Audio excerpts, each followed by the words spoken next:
Friends and colleagues, it's my privilege to welcome you to the third theme, and this is the third one in the series of 4 webinars we are doing. Webinar series we are running on municipal governance in the federal systems. This is the third one. Today, which is also 147th webinar of INHAF's series on Rethinking City, we are focusing on the governance challenge in small and medium cities. We have a highly knowledgeable and impressive panel of distinguished speakers that includes Shri Ashok Bhattacharya, who is a former Urban Development Minister of Government of West Bengal. Thank you, sir, for making time for this. We also have Dr. Balveer Arora, who is the chairman of Center for Multilevel Federalism, who is also co-president of the series with INHAF and Praja Foundation.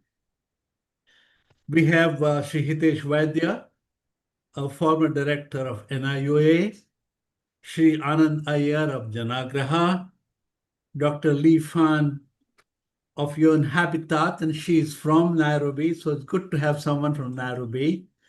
Professor Gopa Samanta of Department of Geography of University of Burdwan, and Professor Souvanic Roy.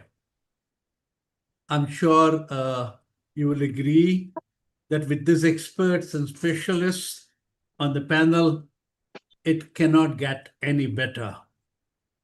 I welcome you all and thank you for making time for this event. Thank you very much.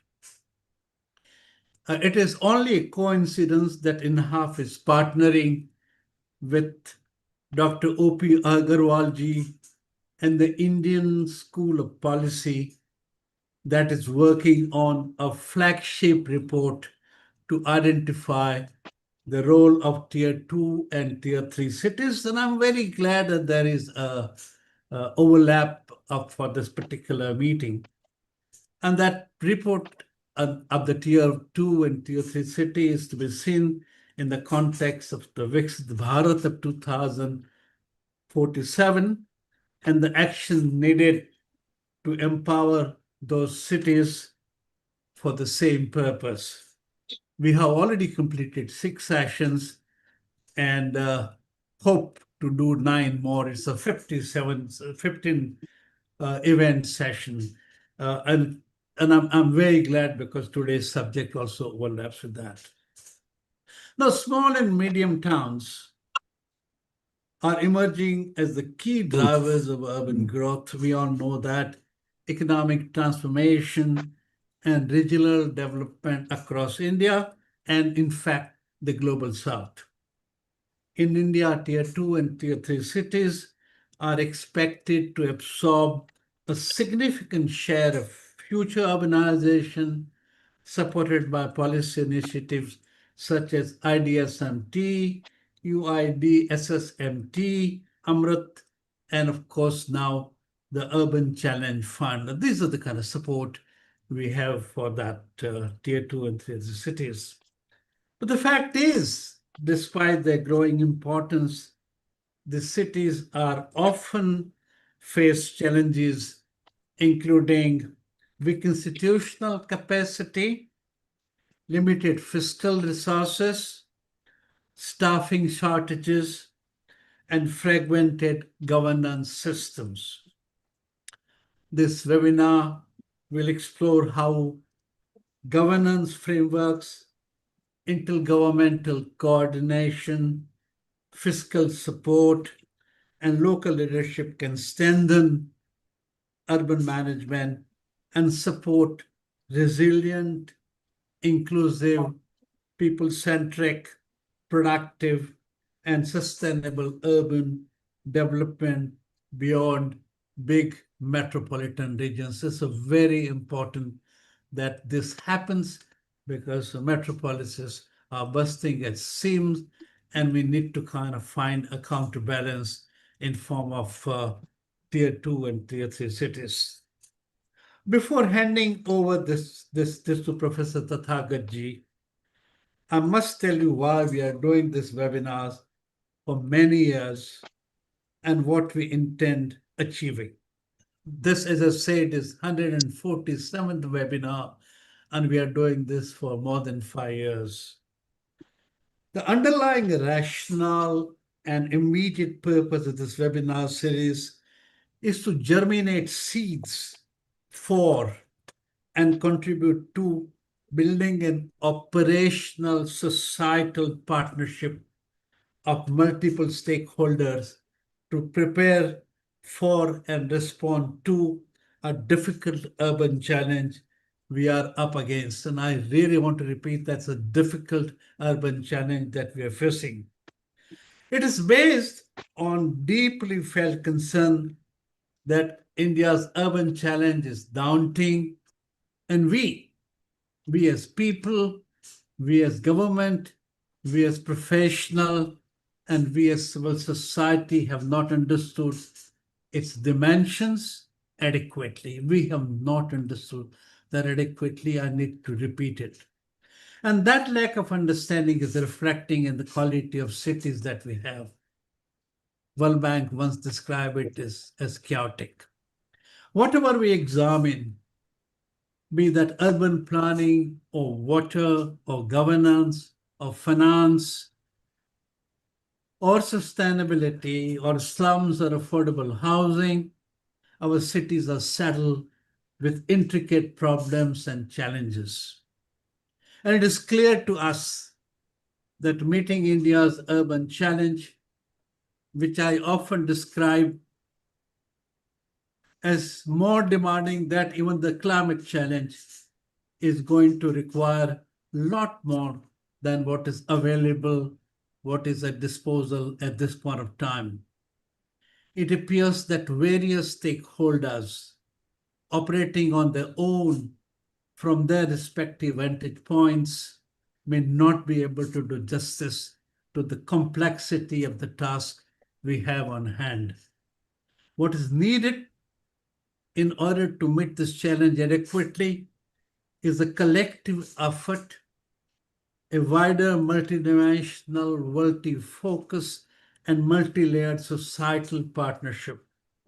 And this webinar series, which is trying to put multiple dimensions of urban challenge on the public platform, is a modest effort in that direction, a very small contribution in putting the idea and the need across to people who matter, people like you and people who are listening to this webinar. There's a long way to go. Obviously, it's a huge amount of work is to be done if we want our cities to be better places to live and work. But we are convinced that nothing less than a wider societal partnership with the government in the center is unavoidable, and there's great need for it to happen. A wider societal partnership is the need of the hour, and that is needed in search of new approaches, new strategies, and new solutions.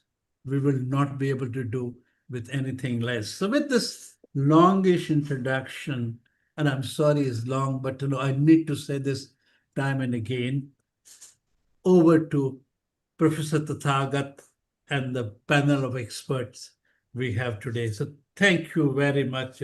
Tathagata, all yours. Thank you, Kirti Bhai. For this great initiative, and also a big thanks to the Center for Multilevel Federalism. We had been having this series on the municipal governance in a federal system. So the first two seminars, webinars on this theme, the first one we discussed the issue, the structure of urban governance, and the second one we discussed the question about the municipal leadership. And today we shift the focus on the part of the urban landscape which does not always get discussed in mainstream policy debates, that is about the role of the small and the medium-sized cities. And in India, these cities, as Kirti Bhai has mentioned, are not just, I mean, they matter simply because the number, but because the role they play. They connect the rural economies to the national markets, they absorb migration, they create local industries, local trade, logistics, and services. In many ways, they are actually the bridge between the rural and the metropolis. And in India, in the policy landscape, the role of the small and the medium-sized cities had been recognized for a very long time. In fact, one of the first major urban sector scheme in India was started in 1979, if I remember it correctly. That is the integrated development of the small and medium towns program. And followed by, there had been the JNNURM, which has got a specific component on the small and the medium-sized towns. Subsequently, the JNNURM got converted to Amrut program, which also had a, although not specifically designated, but it covered several small and the medium-sized cities. And now again, we have a new program of the Urban Challenge Fund, which is specifically focused on the Tier 2 and the Tier 3 cities. So there had been a lot of effort in the part of the Indian federal governance system to include the small and the medium-sized cities, at least in a policy framework. But having said that, the ground level realization, it's still very problematic.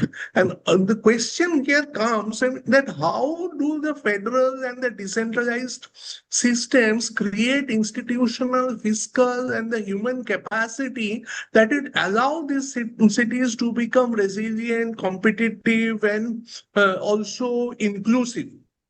In many ways, we had been our initial thinking on the small and the medium-sized towns had been not so much about the development of the small and the medium-sized towns, but rather to reduce population pressure on the metropolitan areas. So is this the approach the correct? Or what could be the new way of looking at, about the role of the cities at different scales? So we are deeply fortunate to have a very enlightened panel today. And before we begin the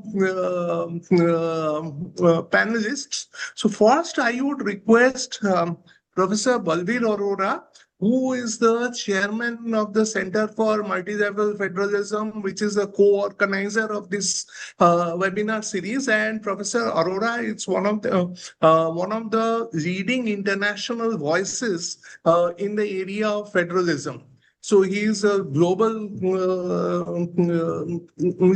recognized scholar, and he's received what is the equivalent of the knighthood from the French government, and he has been the rector of JNU. So, but the institutional designations does not actually capture the gamut of his scholarship. So first I would request Professor Balveer Arora to give a short talk, and then we would go to to Mr. Ashok Bhattacharya. So I would request all the panelists to kindly, in the first round, restrict the talk to about 7 to 8 minutes or so, and so that we can have a discussion, fruitful discussion in the second round as well. And of course, I mean, no one can sum up all this better than Kirti Bhai, because I mean, he has been what is called grand old man of India's urban studies, because I mean he's one of the few person about the National Commission on Urbanization who is still there. So he has got great memories for all the major initiatives that has happened. So let's first start with Balveer sir. Sir, can you please have a share about your thoughts? Thank you, Tathagata, and Kirti Bhai and other friends. It's a great pleasure to be with you and to uh, partake of this discussion, which has been excellently framed by Professor Tathagata Chatterji. And I'm addressing one of the points that he raised in his concept note uh, around the issue of the determinants of municipal capacity, where he says that in federal and decentralized systems, municipal capacity is shaped not only by local institutions, but also by broader intergovernmental arrangements. I think that is a good starting point for looking at the broader issues.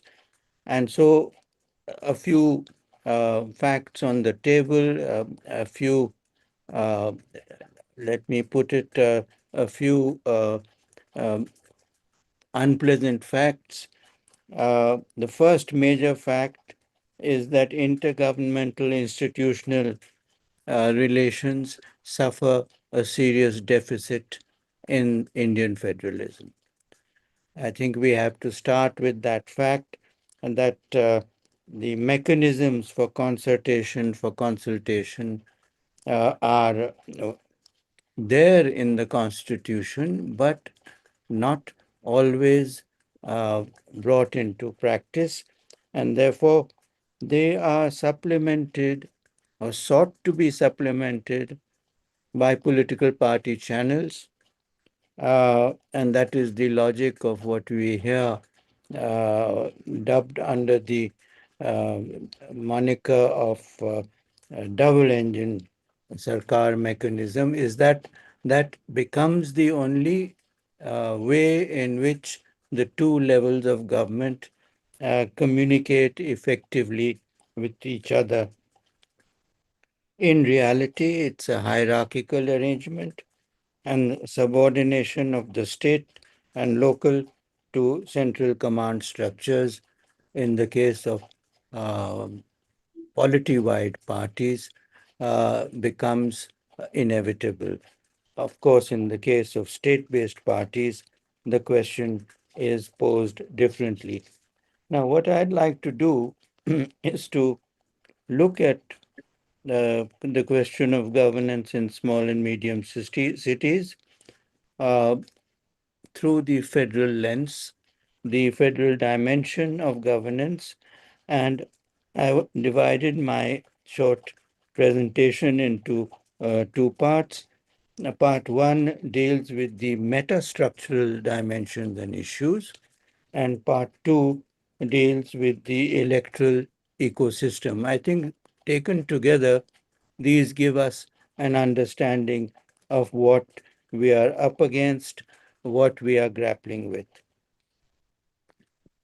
Insofar as the metastructures are concerned, there is a difficult acceptance of multi-level federalism.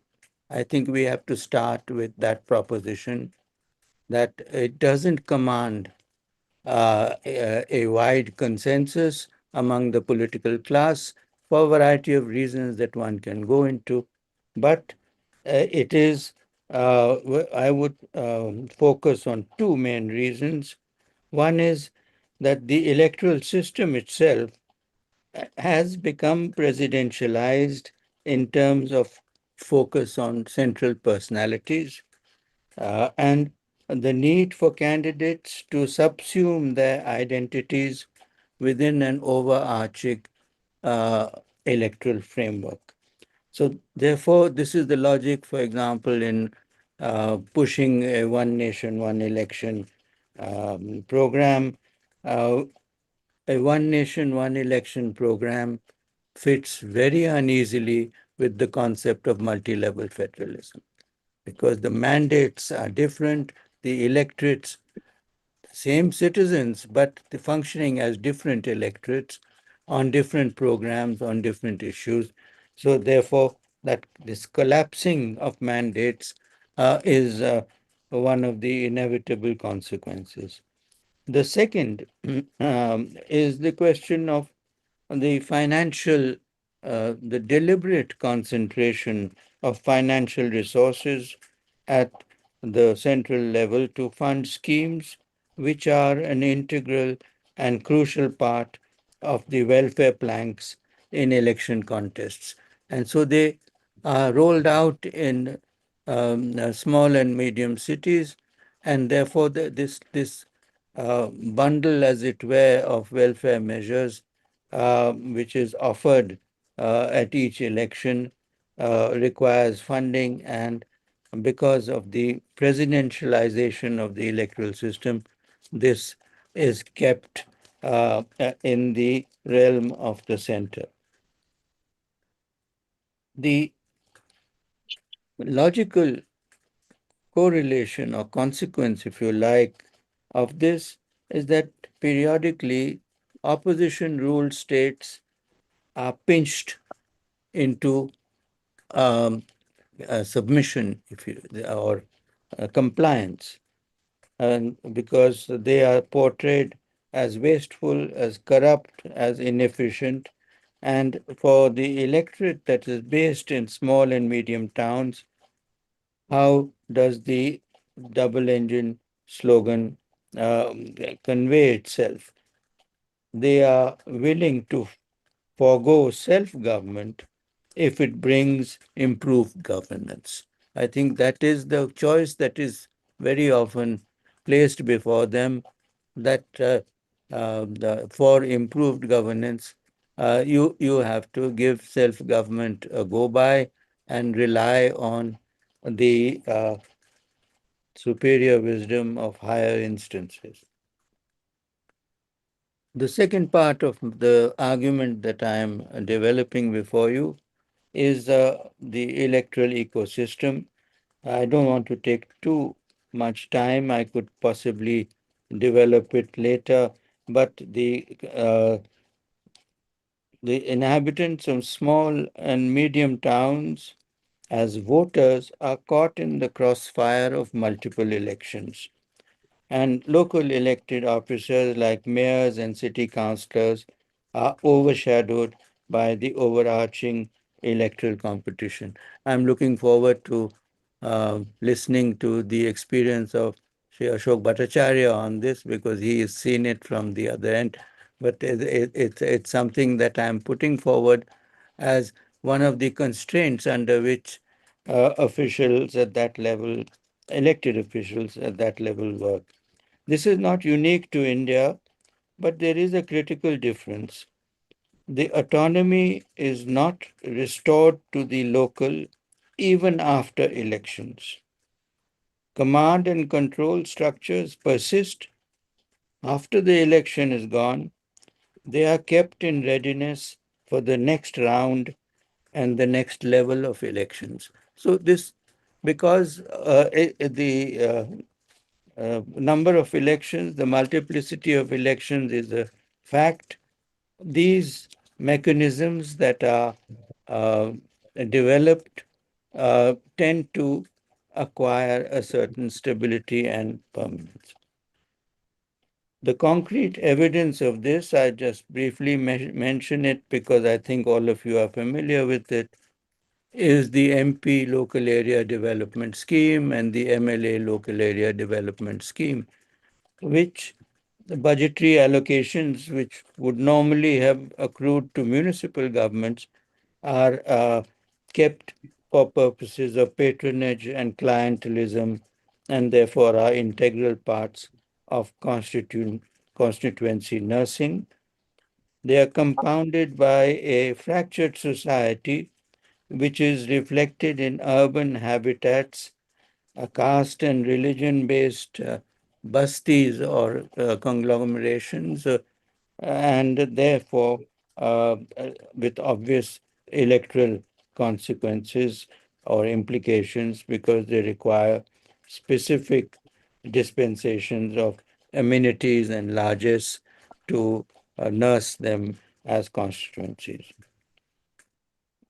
I don't want to dwell here on the recent actions in West Bengal because we have a number of people from West Bengal, but the SIR of electoral rolls and the creation of two classes of citizens, those on the rolls and those who have been eliminated, even for welfare measures. I think that has been brought clear.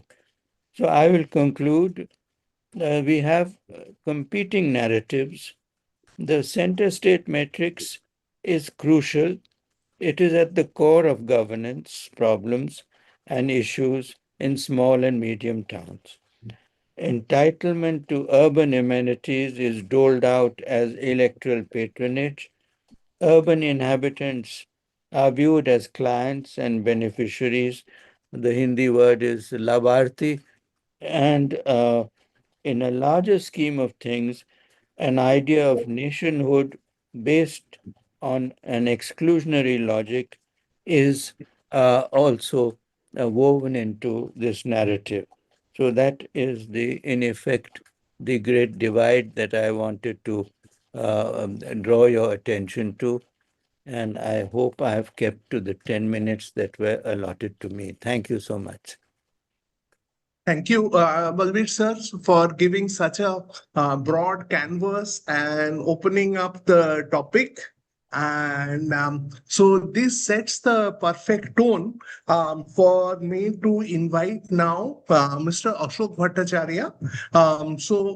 Just to, many of you know about Mr. Bhattacharya, and there would be a formal introduction in the chat mode. But in a very short way, I can say that there are very few people in India who has got such extensive political experience on the urban development issue.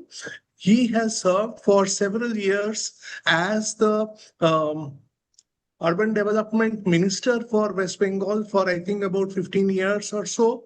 And he has also been the mayor of Siliguri, a medium-sized town.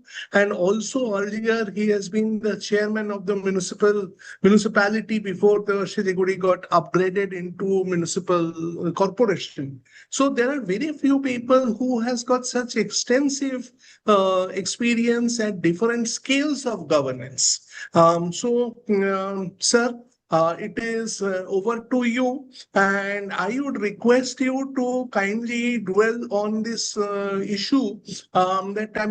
In what way do you see that governance of a small or a medium-sized town like Siliguri is different from that of a governing large metropolitan city or a city like Calcutta or so? Sir, it's over to you. Thank you very much for inviting me as a panelist in this today's discussion. I have selected very important issues to discuss in this webinar. That is the governance, that is the municipal governance in federal system and the governance in small and medium city. You see, this is according to 74th of the Constitution Amendment Act. The municipalities are the third tier of the government. I'm very much pleased to say that when I became the municipal chairman in the year 1988, there is a very meager amount of provision for the development of small and medium town. But in the year 1991, I became the first Minister of the Urban Development and Municipal Affairs, the government of West Bengal. At that time, in the year 1992, the 74th Constitution Amendment Act was enacted, and the municipalities got the constitutional uh, recognition. Then now we are passing an era of the urbanization. The urbanization of developing countries, the urbanization of China and India. In the year the last 2011, I got a figure. There's 54% of the population of the world. They lived in 50 in small and medium towns and the big cities and big cities. Now it has become. It is already by about 60%. So I have some. I am not a this scholar. I am not a academician. Whatever I will speak here from my experience, practical experience. I served 3 years as the municipal chairman of Siliguri municipality. Then I became the minister for the urban development and municipal affairs, and I continued for 20 years. Then I lost the election, and again I became in the year 2015. I became the mayor of Siliguri, and also became the MLA from the Siliguri. As a mayor, when I became the mayor, at that time I was in the opposition party. My experience as a minister, my experience was as a minister, my experience was I was in the ruling party. But when I became the mayor, at that time I was in opposition party. I did not get this hour the genuine this cooperation from the state government and also from the central government. As because at that time in West Bengal there was the government of our opposition. The Trinamool Congress party was in the government. At that time, BJP was in the power of the central government. But this because of their non-cooperation, development suffered a lot. Number two, what I want to say here, that is the uh, uh, this urbanization, the present urbanization as a result of capitalist neoliberal economic policies. That is not playing a positive role. The first generation of the urbanization that was the based on the manufacture-based industries.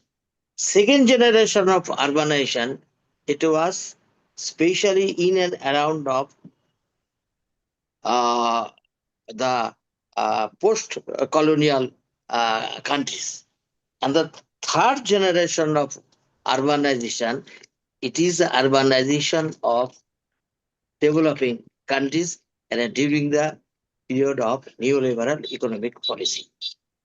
Now I am saying, what is my experience? My experience is the 74th Constitution Amendment Act. No doubt it is a historical amendment act. Lot of power. The 12th schedule was added with the Constitution. But now it is my experience is that a lot of small and municipalities in West Bengal,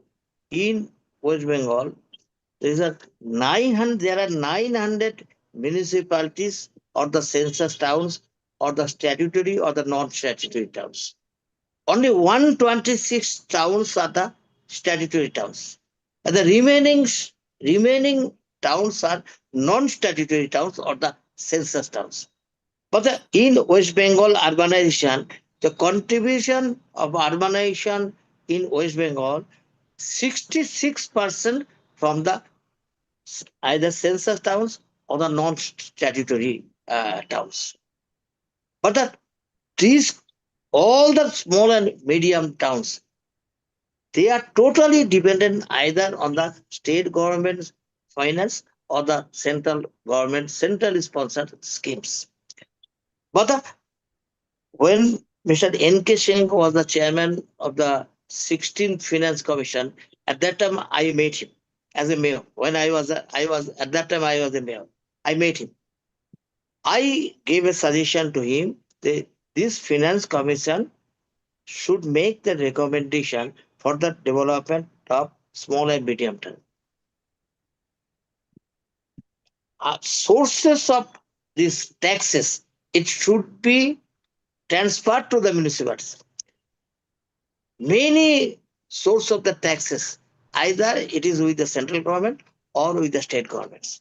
But the municipalities, this source of collection, tax collection is only the municipal tax only. But the earlier there was a tax of the this trade license. That trade license was also transferred to the state governments. So that is a very important thing. The empowerment is very, very important. Empowerment to the municipalities. Empowerment, financial empowerment, and also the empowerment of the people's empowerment.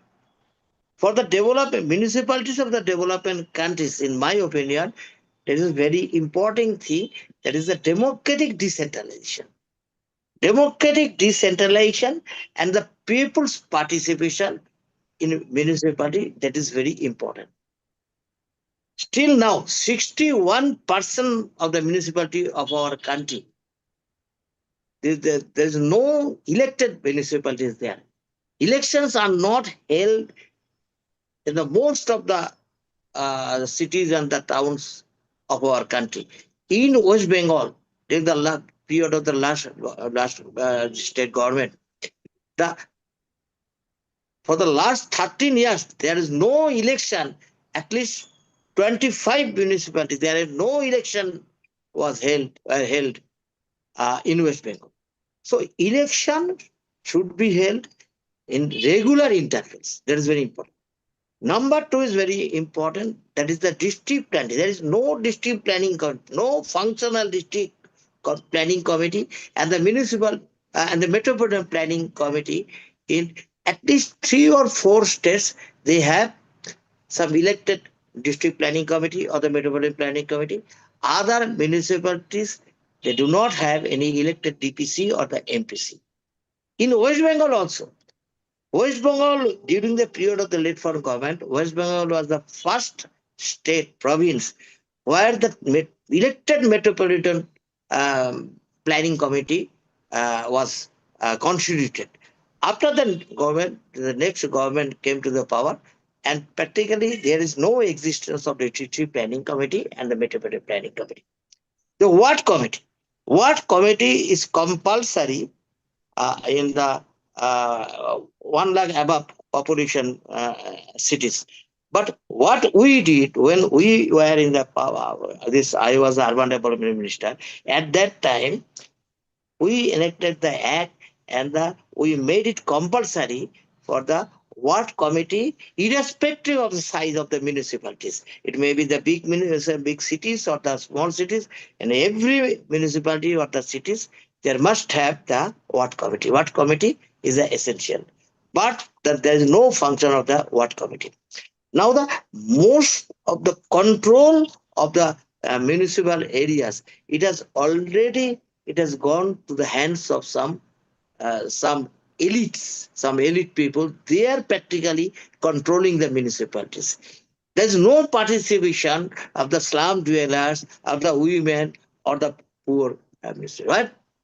As you know, Mr. Tathagata Chatterji, you know better, the first this elected mayor was Deshbandhu Chittaranjan Das. When Chittaranjan Das elected the mayor of Kolkata, at that time,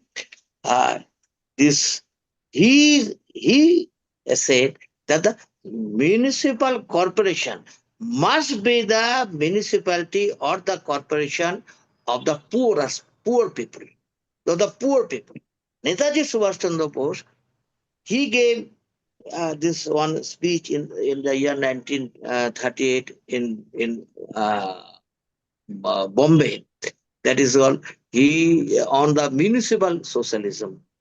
The municipal socialism means the municipal must do the developmental works among the all the section of the people.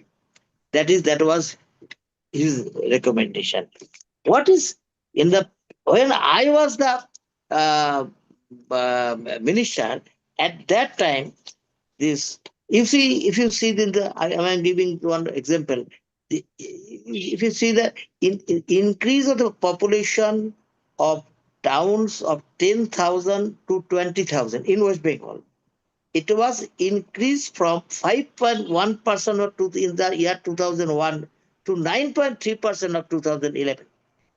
But the population of 1 lakh to 5 lakh town decreased to 38.91% from 48.9% to between 2001 to 2011. That is decreased.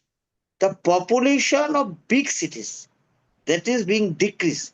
Population of small cities, small towns, or the non-statutory towns, or the census towns, small and medium towns, it is being increased. So it deserves more attention from the state government or from the central government to the small and medium towns. Urban population is in West Bengal is increasing in not statutory and small and non-statutory towns, but decreasing in statutory towns. Big cities and towns are not attracting the migrants because their capabilities to economic activities is decreasing, which is not helpful for industrialization and job creation. During 2 decades, population of city of Kolkata remained static, but population of peripheral areas of Kolkata, it was increased.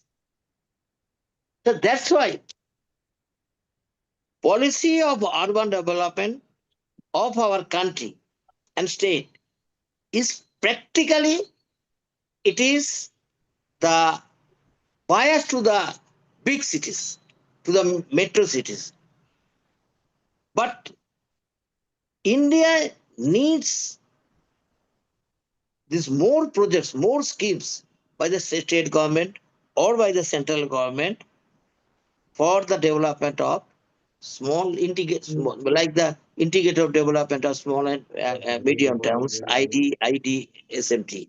Ashok Babu, maybe can we come back to the details little later? You're running out of time little bit.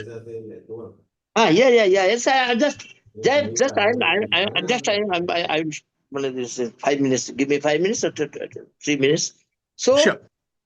That's why, because you see during the late foreign government, we followed a policy of democratic decentralization, people's participation, reduction of poverty, policy of sustainable urban development, environment friendly development, urban rural link, and the management of peri-urban areas and non-statutory urban areas.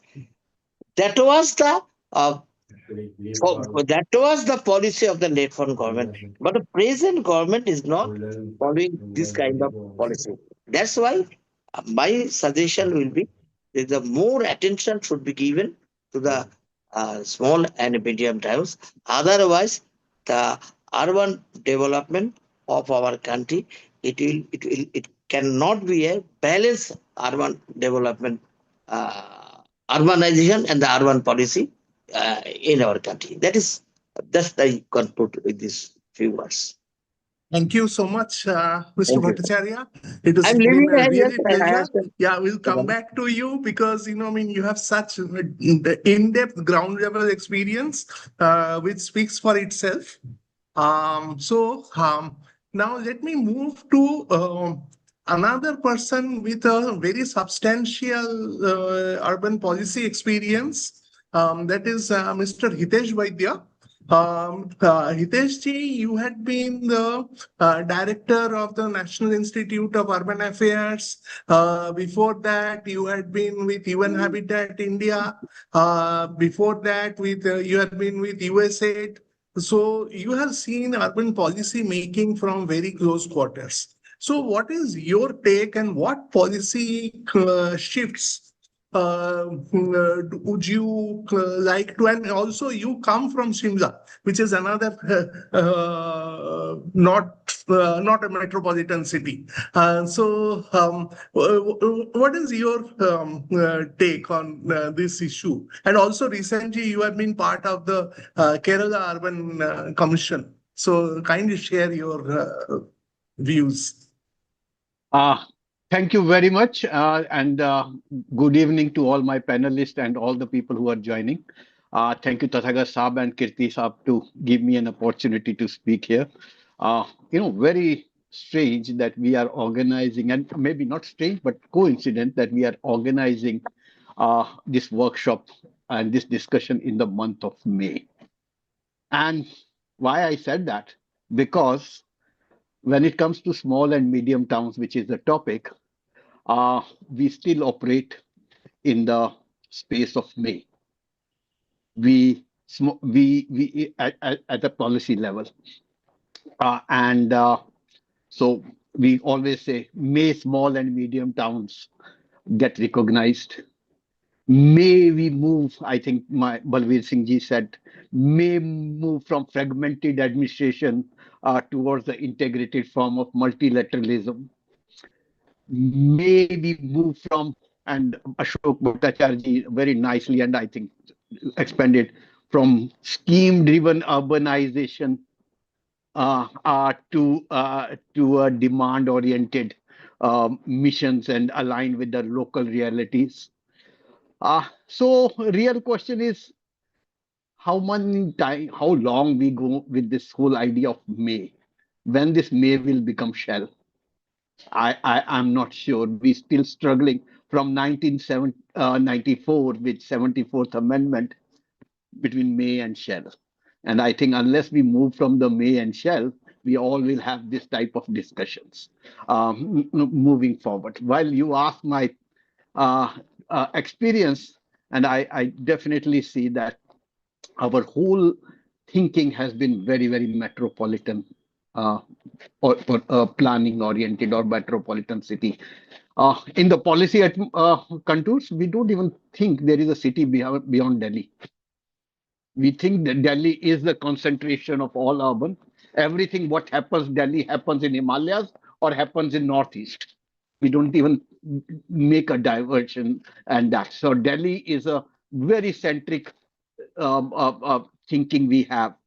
While we are talking about 2020, and I think Mr. Bhattacharya did mention 2011 census. If you really look at it, we have 13,650 settlements, and they include census towns, they include urbanizing villages, they include small towns, and there are almost 187 million people, which is around 16% of India's population.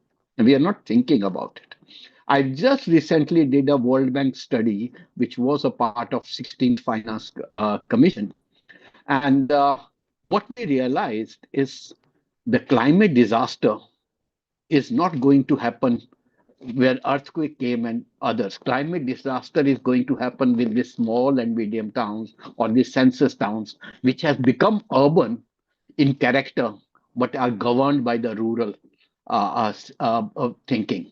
I'll give you a small example, and I'm not saying that a small example, if you look at it, when the cities which are next to the urban village, they are rural, but they're all the standards which they are using, all the SORs there is all rural. So their pipelines, the thinking is rural itself. So your infrastructure is rural, which is being used by the urban. That's what I'm saying, and that's where the biggest challenge challenges, right? And I think, as my experience is, we have all talked about speed and scale. I think the time has come to pause and reflect now, not just jump on, because we want to make roads, we want to make this. I think the challenge is not what is visible. The challenge is what is invisible, which is our cities capable of running the small and city. How do you build the capacities of these cities? How do you bring the capabilities of these municipalities which has to govern?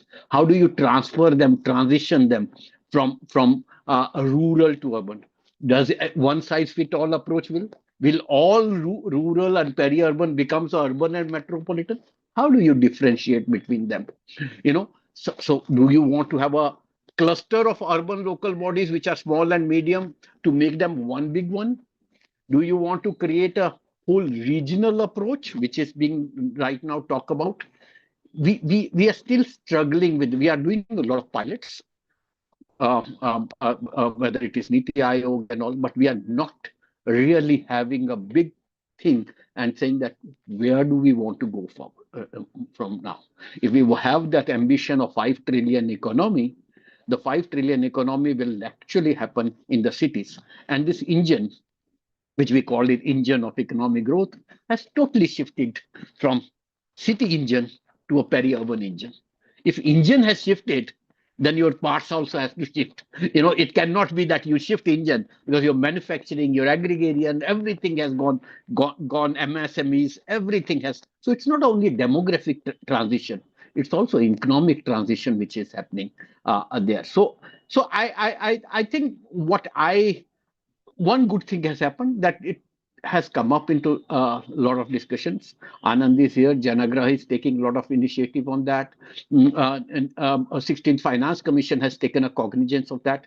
While we talk about Urban Challenge Fund, I think the new tool which has come up is called Urbanization Premium under the 16th Finance Commission, which has allocated 10,000 crore rupees to states to start thinking about what need to transit, where do transit, what type of transition policies we require to have. So I think that thinking has started evolving over a period of time towards this. So, but I'll stop with my 5-pronged approach, which I think, and everybody can give a gyan, and I can also put my two points here. But I think there has been in India, with my experience, has been that the next reforms or next generation of reforms which we are now going to move should not only think about infrastructure. It should start talking about municipal capabilities, staffing, finance, planning systems, data systems, and accountable local leadership. That's my point one, because it's not about how good infrastructure is, but how well we are managing this infrastructure. Second thing is, I think even though we have started in a pilot, I think whole regional planning approach has to really taken. We have forgotten. We neither have a regional planning tools. There used to be, but now we don't have a regional planning tools. We don't have regional planning instruments, and we don't have a thinking of regional planning while we are talking about economic region. There cannot be only economic region. There has to be sustainable region also. You can't have just economic region. And Tathagata, you say you are talking about Cuttack, Bhubaneswar, Cuttack, that BPCP region. I looked at their plan. There is a zero word on heat stress. There is a zero word on sustainability. There is a zero. So you can't have economy without sustainable. People come to breathe in the places. If they don't have a breathing, then why should I come to the city? So I think that whole shift has to be more of economic planning to city planning while we are talking about regional planning. While we have been very happy with a lot of missions, which is all top down, I think the whole creativity has got killed because of missions, because all cities are only linked mission से पैसा आ रहा है तो काम करना है, वही काम करना है जो mission बोलता है. So whole thing is how many RFPs I have made, how many TORs I have made, how many consultants I have engaged, and how many projects are under procurement.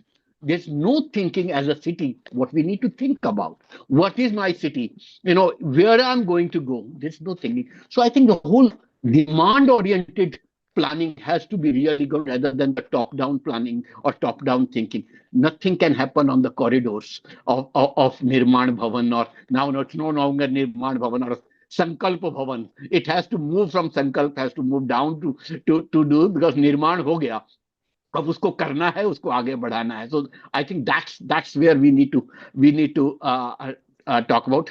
And I fully agree with Mr. Balveer ji, who was talking about, unless we start thinking of what are those horizontal and vertical linkages, we will be not able to address the climate risk, labor markets, water systems, mobility networks. It has to come this whole multi-level urban federalism. And last, which I'm just stop here, is right now we all talk about climate, but you look at cities after cities and they say हमने heat action plan बना दिया. आजकल heat action plan has become a big jargon and big flavor. Everybody is making a heat action plan. Nobody saying who is the responsible to actually action that action. And I have come to think, when you call action plan, either you have plan or you can have action. You can't have both together. So this, I do agree that heat action plans or heat thinking has to happen. But my only thing is, unless you mainstream in the overall city planning, where do you want to do? What you want to do? I was in one city where he says, I have 10 planning instruments. Yours can be another one. So I think the integration is the key word now. And these small and medium towns are not in isolation. They are not something other entity. They have to also integrate within the city thinking. And whatever approach we need to have as a regional approach or planning approach has to be more integrated approach. I think that's where it's the most difficult word to integrate. But I think the only thing is integrate. Why? And I always say that if we have what you call one vote, one nation, one something, why can't we have one city, one plan? And one city government, or one mayor who is actually in charge and all things. Why not? If that is the slogan, one city, one vote, one army, then why not one city, one? Because that's the most important thing, because that's affect my life, my quality of life, my economic strength. I think that's where we need to really think about. I stop here, and I am happy to take questions, and I hope I made some sense, because there are stalwarts here. I tried to contribute as little as much I knew, but thank you very much for giving me a time, and thank you. Looking forward to have views from other panelists on this. Thank you. Hitesh ji, you hit so many nails in one go. So, but I mean, nothing can sum up it better than one city, one government, one mayor. I think Ashok Babu would be very happy to respond to that in the next round. And of course, I mean, you talked about the issue of climate change and heat action plan. So in India now we are in a critical situation, although we call the cities as the engines of the economic growth, but the main three cities, Delhi, people cannot breathe. Bangalore, people cannot move. And Bombay, Mumbai, people cannot afford to have a house. So if that is the situation, then how the engine can run? Of course, the great points that you have raised. So now let me come to Professor Gopa Samanta. Gopaji, you have worked so much in depth about the small and very micro-sized settlements as well. And you have also worked from a theoretical perspective as well as practical, grounded research. So can you please share your thoughts? The governance framework we have adequately reflect the regional and the complexities about the small the towns of the different sizes and the scales? What is your take where we should be going? Yeah, thank you very much, Professor Chatterji, for bringing me in here. It's really good to listen to other stalwarts in the field. So what I'll be speaking here, that is from my 35 years experience of understanding smaller towns and cities. It's and my study sites are mostly focused on the towns from West Bengal, Bihar, and Jharkhand. And I was writing a book I was working on a book manuscript, which I just finished. That is on 6 towns. So 2 from West Bengal, 2 from Jharkhand, and 2 from Bihar. So I had to look into, for that, I had to look into the governance structure as well. So all of us, we know that basically the small towns or cities, or even bigger cities, are run by the State Municipal Act. And state municipal acts vary from one state to the other.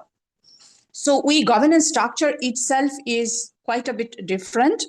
Like when a town in West Bengal, the maximum power is with the mayor or the chairperson.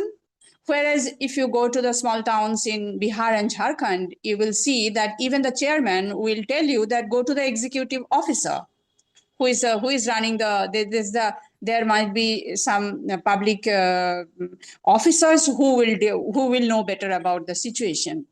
So the governance structure is different, but what I'm trying to share with you here, that the problem is this project driven urban infrastructure development. So as all of you know, that the projects for urban development planning, so starting from master plan and all other things going on, what I feel that each city have a different kind of demand for themselves. Some cities might not have, smaller towns might not have the water, what they need to supply to the people. And some cities have really a problem of waterlogging.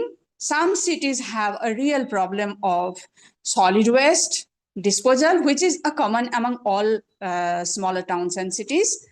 But the thing is, the maximum problem they handle with, what I understood from a closer view, that is the lack of enough fund.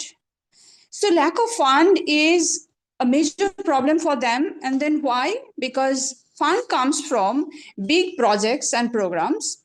And these big projects, starting from the JNNURM, Amrut, or every program, they always cater well to the bigger cities and metropolitan cities.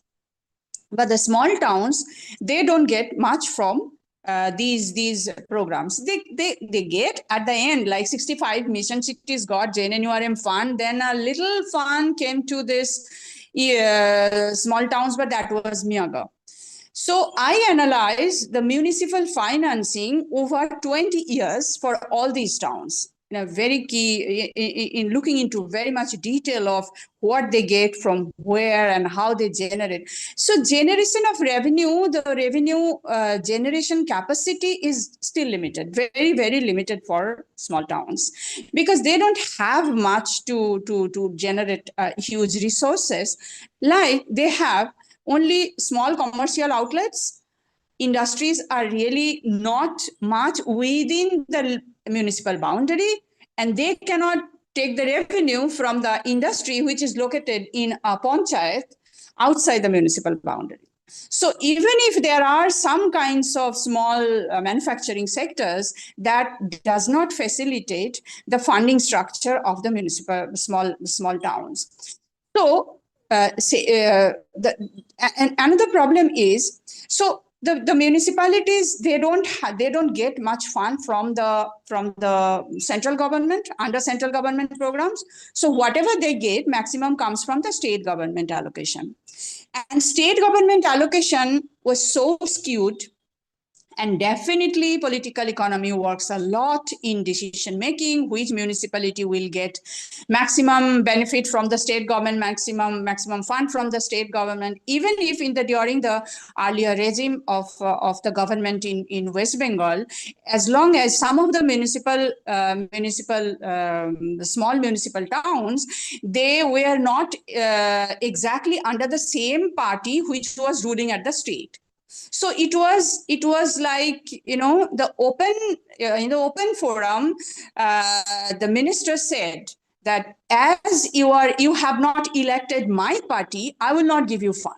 So that happens very often in not only between the center and the state, but also between the state and the smaller municipalities.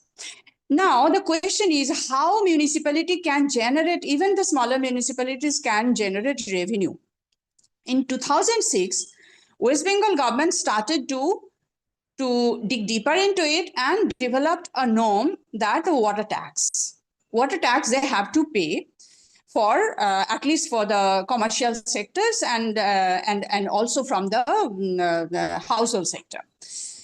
Then as I was trying to look at how much fund they are generating, and sometimes it is 40 lakh per month, even for small towns it's 20 lakh to 80 lakh. They could generate huge resources from that water tax, because other thing they have only the property tax and the commercial taxes and nothing else. So that fund, even when there was a change in the regime in the state government, then it was cut. No municipality will be taking water charges. Even the municipalities which installed even the machines at meter at the household level and the shops, they had to stop. And there was no geo, in fact. So the municipality started losing a huge amount of revenue, even small and medium-sized towns, because they started doing at least better in generating certain kind of revenue to strengthen their financial capacity. Then they lost. Then coming to the planning question, I'm really not a planning person because I'm a critic. My position is a critical geographer. So I try to understand where the problem lies and where are the root causes of the problem. That is my work to do. And in doing that work, what I understood that these small towns is not in a position that they can manage their own fund. Sometimes, when and the demand itself, then if it is not a master plan, I'm not really sure that master plan helped many cities, even the bigger cities, because even the Kolkata, Mumbai and Chennai and Bangalore all had master plan, and you see where we stand today, that they are not doing very well. So I'm rather than planning, in fact, in the theoretical question, people are like Gautam Bhan, they are talking about that, stop talking about planning and unplanned. It's not unplanned, it's like auto-constructed. So this, like my last speaker, what Professor Vaidya has already mentioned, that it's not, whenever we talk about a planning, then we always think about infrastructural planning. And the small towns and cities always suffer from the basic service provisions, like the water, the street lights, and the maintenance of streets. And the question comes when you talk about the sustainability question and the climate change and the heat resilience, all these things we are talking about big cities, actually small and medium cities were very much in a better position because they had green cover, they had numerous ponds, and so ponds were like a soaking, they can soak the, even the heat and also the extra water during the monsoon. And now each and every small town are going through rampant real estate development driven by neoliberal economy. And I can tell you, even the big chains of real estate, they are working even a small town like, Hazaribagh and Jhumri Tilaiya, and also in Bihar, Samastipur or Hajipur. So these real estate and also local promoters and in nexus with the political parties in power. So what they're trying to do, that they are trying to take those small towns from the sustainable one to a very unsustainable future. Even if we can stop that kind of, making it unsustainable, then probably we can save these small and medium towns. And what I also would like to add here, that small towns are becoming more and more the places where the migrants are coming. Because we already know that big cities are not affordable for migrants, poor migrants, because the cost of living in the big cities, even if people are in a shack or in a sheltered, common shared house, whatever it is, that has become very costly affair. So people are trying to move a little bit, and we all know that agricultural economy is in a mess in India, whatever states you talk about. And I have worked on that to understand how people are forced from the farm sector to the non-farm sector, and they are trying to commute even distances. They can easily commute to smaller distances, like, going to work in the small towns. So what small towns need, it's not just an organized, planned infrastructure development. No, they need that how can they best serve the citizens. And if they can best serve the citizens with enough water, in a clean and lighted streets, because once I have also worked on the safety and security question. Safety, security, even 10 years or 15, because I'm working in this field for 35 years. So even 20 years before, and my own lived experiences in a small town, I used to drive a bicycle, and I used to come back with on my bicycle at 10 p.m. in the night. Nobody questioned about the security problem here, because the neighborhood was stronger. And that's why we had a feeling that if we pass through this neighborhood, I will not have a problem. Somebody will be sitting on the open veranda. In Bengali, we call it a rock. People used to chat there. So and women are always talking that what we need, as what we see as a safety security. When you come from a planning and infrastructure baggage in your head, you will always be talking about that we need CCTV cameras. But CCTV camera, CCTV cameras do not make women safer in the night on the streets of a city or town. That helps to catch the criminal. That helps the policeman. So what helps women as a safety and security? It's a clean street light and the people in the street. So small town was safer. Small town was more sustainable. Small town is becoming the future.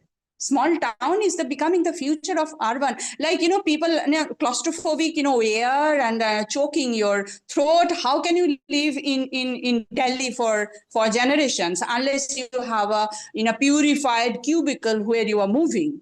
And then thinking about Bangalore. So what we have done with this infrastructure building and engines of growth, now we have to go back, how we can make the cities livable rather than making that growth engine.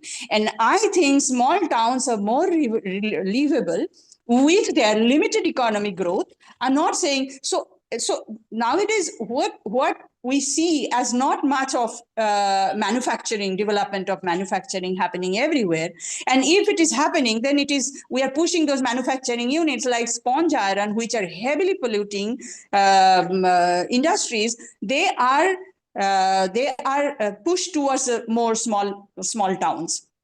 Like they are not building their towns in Durgapur, which is an industrial town. There are more and more sponge iron factories in Borjora across the river in a small census town. So where I worked for quite a long time. So these kinds of problems are there, and like I would like to bring one example here. One of my field sites is Hazaribagh. And when there was a change in the government of Hazaribagh, Canary Hill was heart of Hazaribagh. Canary Hill is a very small, I don't know how many of you have visited Hazaribagh. I visited 10 times because that was my research site. So Canary Hill was like a oxygen and was like something Hazaribagh town holds to. And then the government decided to make a 4-lane highway chopping off the Canary Hill right in between the town and the hill. And the people fought a lot that we want our Canary Hill within the city, not a 4-lane highway which we cannot cross and go to the hill. And even this was a place for breathing space for the people of Hazaribagh near the Canary Hill. And that has undergone a tremendous change, and like a 4-lane highway in between the town. People of the town fought for keeping the Canary Hill inside. And now we are talking about a climate change and disaster, climate resilience, heat resilience. So we have to go back to think how we can shift our attention from more planning, grand planning perspective, more like, engine oriented development of the cities. And we can think about smaller scale, not only in the small cities, even for the big cities. We have to scale. The time has come where we have to scale down of everything, whatever we are doing. It may be the infrastructure development or anything. So and that's why I would say that and another point I would like to make, I don't think Professor that this... Gopa, can we come back to you later? Because we are kind of... Just one sentence. Okay. Just one sentence. One sentence. Then what I feel that rather than having the project orientation and tied fund, they should be given untied fund, so that whatever is their necessity, what is their demand, they can utilize that money for that particular purpose. So untied fund is the necessity of the future, not the tied fund under a strict project outline. Thank you very much. I'm sorry for taking a little more time. No problem. No problem. So, Gopa, you have again raised several very key issues based on your research, and brought some issues which we seldom think about, and also about the gender and the infrastructure interfaces. Now let me move to Mr. Anand Iyer from Janaagraha. Anandji, you are the Chief Policy and the Insights Officer of Janaagraha, and you have over 24 years of experience at the state and the central government level, and you have also worked with the NIUA. So you have a huge experience, and also particularly you have worked in the area of capacity building. What are your takes about the capacity challenges of the small and the medium-sized towns? So how do we move from an infrastructure delivery kind of a system to building long-term municipal capacities? So kindly restrict to about 8 minutes or so. Yeah. Okay. Yeah, we are running a little bit No, I can see that. beyond time. I try my best. Just checking. Am I audible properly? Yeah. Okay. In a little contrast from the other speakers, I'd like to use a set of slides which are a little data intensive, simply because there may be researchers and those interested. And I speak from facts. And I think I like your positioning of moving towards a solution. So this is something that I think I'd like to do. Just like a confirmation, if my slide can be seen. Is this visible to others? Correct. And maybe a slideshow might help. Just confirm that you can see that as well. Is this fine? Yes. Very well. Very well. Thanks so much. So very quickly, I'm going to use this presentation just two parts: the problem and the solution. So I'm going to go a little quickly and not read every bit of the slide in the interest of time. This is the overall figures. I think people have spoken about it. There needs to be considerable focus on urban. These are conservative figures simply because they are about 15 years old. This is something that we have done with MOA, which says that there are not 4,000 cities, there are nearly 5,000 cities. That's simply because several have been declared statutory. So in fact, even going by that time, you know this, when the new census comes out, you may realize that we may have added a couple of thousands more on the census side itself. And here is, I'm just trying to break this up into functions, funds, and functionaries. I'm taking from Kirtibai's point, who said it's not been understood sufficiently. And therefore, I think this presentation is devoted a little bit to going in depth to understand that capacity building in the last column is not independent of the others. The CAG points out that just 4 of the functions that Ashok and Professor Balveer pointed out, only 4 are actually devolved. If you look at functions, funds, there's a big gap between what you can earn and what you are spending. A bulk of this is dependence on state and center for promised grants. There's more than a 1/3 vacancy. This is average. I'll give you detailed figures later. And there is inadequate training. So everybody's relying on generic training, and I'll come to. These are some large figures that says that there is a big deficit. The capacity problem is just one of that. This is the picture of vacancies. And you can see that the small and medium have considerably larger vacancies. These are average figures. This is the Comptroller and Auditor General of India in the in the ULGs that they audited. This is state-wise vacancies. Now, interesting thing, I'm bringing LHS and RHS together because there is a link I perceive between vacancies and the fact that functions are not devolved. You see, the state plays this card, the state government, that it is because you are unable to handle that I'm managing from myself or through parastatal or through a development authority, etc.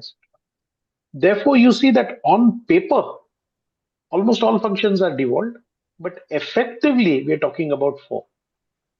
And these are some of the most menial. Of course, it's an average, so the number changes across states. Burial ground cemeteries, tanneries, crematoria.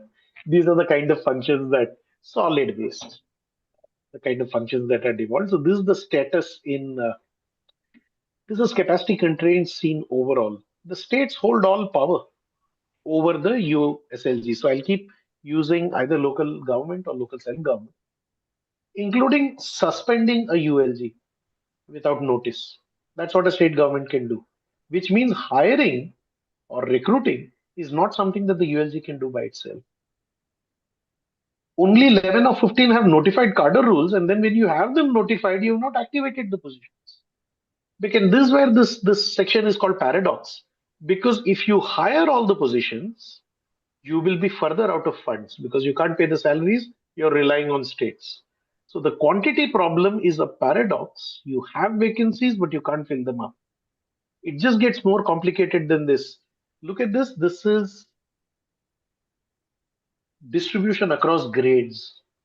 And you can see that the lowest grades not only form the largest bunch, they also have the least vacancies, which means there is considerable vacancy on top at the managerial level.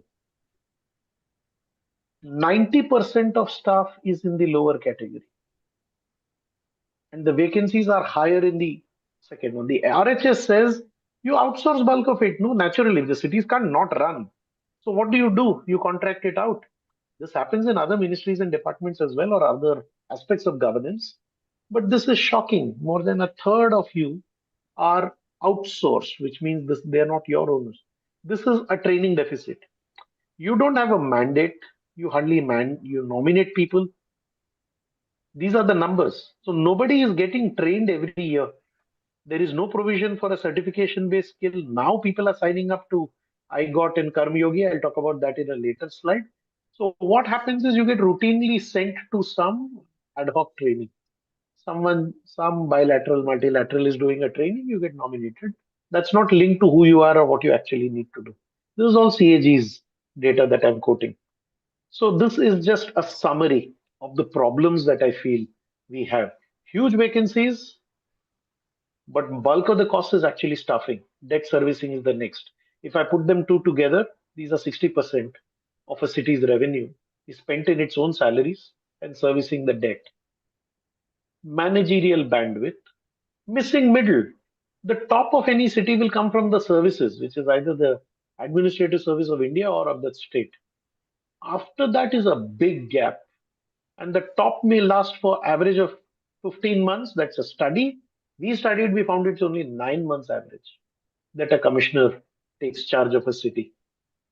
I talked about elections in another slide. I mean, Ashok mentioned this about, but this in Bangalore, we have 6 years. Coimbatore did 9 years. Chennai did 23 years without an elected government. So when your executive lasts very less and the elected is missing, you understand the forms in which capacity is constrained. And this is what, so this is just a summary of the previous things. And just this last slide of the problem. If you compare staff per lakh population of global cities versus Indian cities, this is where you stand. And Mumbai is in fact an outlier in India. How do you imagine you will get first world level of cities, including infrastructure and services? I'm not even talking governance, just basic water supply, sanitation, solid waste, mobility. How can you imagine you will get that if you do not have even the people to do so? The economic surveys points out an absolutely strong correlation. So again, this is just data. This is not opinion. This is not experience. I'm simply coming from data that says there is a very stark problem. It's quantified. Now I'll come to this and just biding time, and I'm glad for any questions later. You need to solve it separately. You need to solve the quantity problem different from the quality of people problem, different from the managing the people or the design problem, and then later come to performance management. So I'm going to take it in 4 parts. This is quantity. This is very typically the kind of functions that you need to handle. You know, people, including the think tanks in the government, give capacity, give a sanction position. It was there in one of the earlier slides, just based on the population. It's called size of city. So you'll get tier 1, tier 2, tier 3, and you should have so many people. That's flat. You don't even know the bioclimatic region. You don't know the geography. You don't know if they're handling mobility or not. You don't know if they're outsourcing solid waste. You can't give a flat structure. You need to first check what is. Then apply the model in a dynamic manner to what is it that you're handling and in which manner. And therefore only have the staff of that kind. You need a headcount kind of a estimation model. Figure out what is the extent situation. Create an Excel based model working. We have this and we have done this with Assam. I'll show you something that we've done later. Anticipate your future needs. Don't be constrained by current headcount. So create archetypes of cities, and within archetypes of cities, create particularly what each city needs. 2 neighboring cities of the same kind may need staffing differently. Somebody in Rajasthan needs water supply staff completely different from somebody in Meghalaya. This is plain intuitive. Therefore, the modeling should be at department level, and this is something we've done with success. Then you identify that these are definitely the positions that I need. Don't blanket go against a set of officials you need for a kind of population. That's quantity. This is something that we did in Assam, and I'm giving you this about a 1 year long engagement with the Housing and Urban Affairs Department there. But this is whom we studied, that's the number of people, and these are some very broad recommendations or insights. And now we are working them for the next 3 years to make sure that they get these positions instead of just stopping at, oh, capacity is a big constraint and I think we need to have more people. You say specifically which people do you need to get in. I think that's very important. You need to roll up your sleeves and get your hands dirty. And that's what I suppose bulk of us in this call should be doing. This is how specific it gets. How many houses can a tax collector do in a day? How many in May? How many in August? This is different. And therefore you need, how many tax collectors do you need? So there is a billable, there is a receive, there is a, taxable, billable. There are all these, you do according to that, and these are just some very broad things that I said, and we made recommendations. Saying there are people you can outsource. There are people who can be reskilled. And then there are some places where you need to hire. So expertise will not come to smaller cities even if you put out the advertisement. This is a reality. You need to think of alternative ways in which you can get the expertise that is there in the city, willing to work in private sector, but not to government. You just need to get the accurate job descriptions and the focus on performance in order for them to be able to respond. This is a case study again. This is CAG, but we ourselves went and covered 10 cities of these types. So you can see 8 is what we did in the smaller types, small and medium. Only 2 we took the large city. Similar problems all over. 70% vacancy. There are people handling positions in 4 cities which are 400 kilometers apart, which means they pretty much stay in one city and manage the rest by WhatsApp. And I'm not joking here. This is our diagnostic that we went to cities and found out. Building plan approvals are given for the whole of a state by one officer in certain places, and we know the officer. It's just a lack of capacity. Shocking news article the other day where a veterinary doctor was given an assistant town planning additional charge. Not joking, news item in a newspaper. So this is how it is. Now I go to training. That's the quantity deficit. This training, you need to go beyond, and this is where I talk about IGOT, Karmayogi, and the National Urban Learning Platform of the NIUA. There are a ton of courses across domains. There are a lot of sign-ups. Which means if you need the material, if you know what material you need, and if you know who is supposed to go for that material, the material is available. But we were never short of expertise in this country that provided the knowledge or gyan, as Hitesh mentioned earlier. It is how to tap it. Therefore, this is the system and this is what we are working with across the country in the 3 states we are in presently. This is very simple. This is 101. What needs to get done? Ask your chief minister. They got a direction, they got a vision. Cascade it down to the mayor. What needs to get done comes to who needs to do what.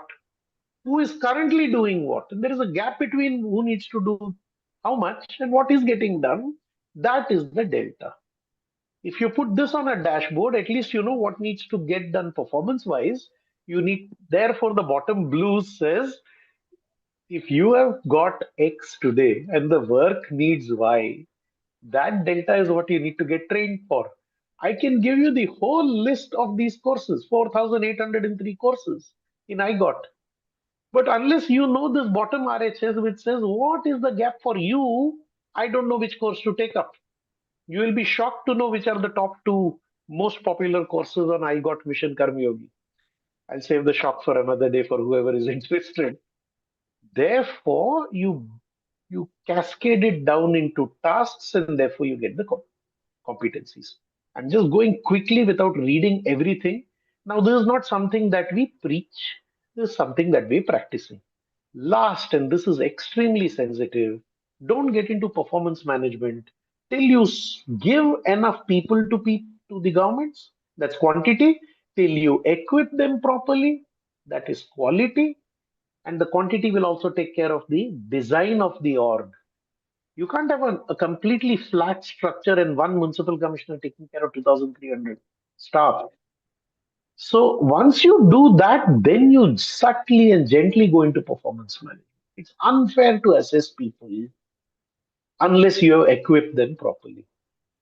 And you find this, Bangalore is the only city that even mandated to measure. Others don't even mandate. And there are people in this call who've worked in different countries, been to different countries.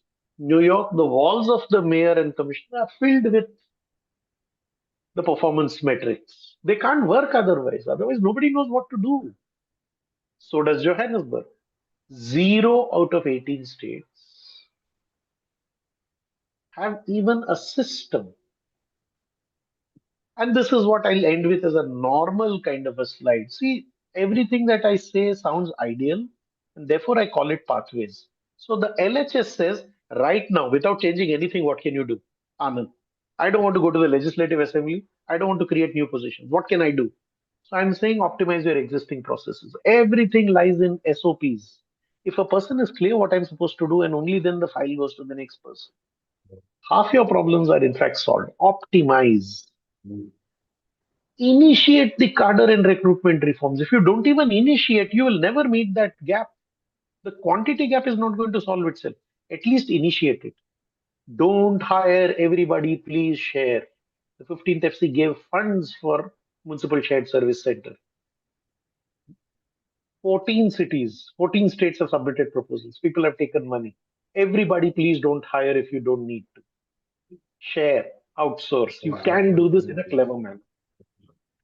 On the RHS is things that you can also do by doing the goal cascading, measuring, learning, and then performing. All of this does not require great change. You don't need to go to legislative. But this is how you start in a systematic manner. And this is something that we are doing in Odisha. All four boxes are currently being done. We have started the standard, we've done the diagnosis, we are doing the staffing reforms. I told you earlier, they have a municipal cadre. They didn't activate the positions. So now we are telling them selectively which positions to activate and selectively which cities to appoint in, and the rest can be shared. And we got the annual competency based capacity building for so that everybody signs up exactly for what they need in order to achieve their annual target as per the chief minister. Not random training on everybody should do GIS or everybody should do, climate action plan, everybody. No need. Just be very clever about it. Do a process re-engineering and then manage your monies in order to manage for yourself. That's it from me, and I hope this helps. Thank you. Anandji, for a very, very nuanced and detailed take on this issue of capacity building. You have done what I would say an X-ray or a system scan, which has brought out the illness open to everybody's eyes, and not opinions based on data. Thank you so much. We'll come back to you. So now let me go to Zifan. Zi, you had been working in UN Habitat, and you had worked globally, and UN Habitat also has the mandate of developing best practices, sharing information. So what can we learn from other great practices in other countries? How to be good for India? Can you share some of your views? Thank you, Professor Tathagata. Good afternoon. First, I want to congratulate on the achievement of this 147 webinars over 5 years. It's really remarkable, and the webinar is impactful because it's a long-term effort, 5 years, and it's also the same as capacity strengthening or capacity building. Of small and medium-sized towns, we target long-term efforts instead of one-off training. Also, I want to start with the appreciation of the previous speakers, policymakers, academia. Thank you for bringing those good insights from India. And I would like to shift your attention from Indian context to more international perspective based on your Habitat experience. Much have been said, so what I would say may resonate with your opinions. As we are talking about the municipal capacity, is not only about leadership, it's about local action within the framework of these coherent national local relationships, sector to sector relationships, and also stakeholder to stakeholder relationships. So that's it's really about multi-level governance. Many of you have mentioned the importance of central government, state government. We not only talk about the local government, and from our experience that you have. I think somebody need to mute yourself. From our experience at UN Habitat, it's really true that when we talk about small and medium-sized cities, they are growing very quickly across the world, in Asian countries especially, and the institutions are not well keeping up. So there is a gap between the scale of challenges, those common challenges like housing or infrastructure has been mentioned many times.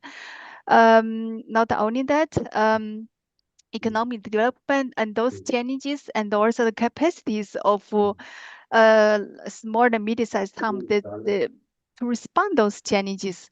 So, as you mentioned, the policy and tools are often designed for metropolitan cities, not targeting small and medium-sized towns. So, if I try to simplify, there are three main challenges. First is technical capacity.